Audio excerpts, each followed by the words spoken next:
Là, justement, j'ai une question par rapport à la consultation.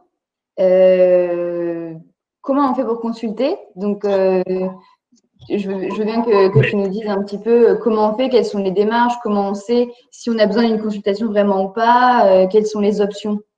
Alors, pour savoir déjà s'il faut consulter, c'est la question qu'on se pose. Il n'y a pas besoin de se faire soi-même un propre diagnostic. Il faut se poser juste deux questions. Est-ce que quand j'ai des rapports sexuels ou est-ce que quand je pense à ma vie sexuelle, je sens une sorte de mal-être, je sens qu'il y a quelque chose qui ne va pas? C'est même de façon subjective.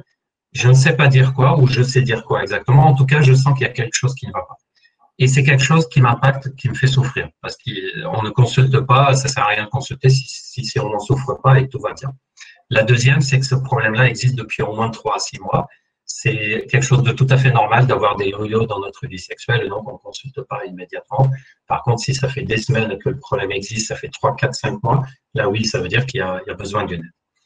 Comment on fait pour consulter?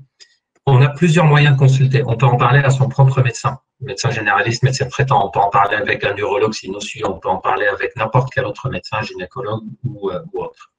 Sauf que on sait statistiquement, en France et dans tous les pays occidentaux, c'est les chiffres que je vais vous dire là, tous les pays en Europe, Nord-Amérique, Australie et même Amérique du Sud, on a les mêmes chiffres. On sait qu'il y a à peine 20% des personnes qui ont des problèmes sexuels qui osent aller en parler à un médecin. C'est pas du tout une démarche facile.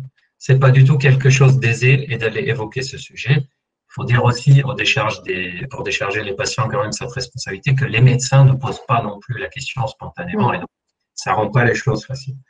Et c'est pour ça qu'on a créé d'ailleurs la téléconsultation, puisqu'on sait que 70 à 80% des personnes préféreraient avoir un médecin, mais sans forcément être en face de visu.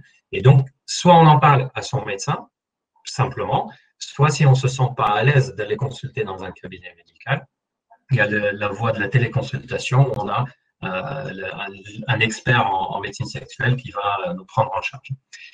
Dernière chose sur comment aborder le sujet, je vous conseille, si vous devez consulter, de rester le plus simple possible. Utilisez vos propres mots et c'est le spécialiste qui doit faire le tri dans ce que vous êtes en train de dire.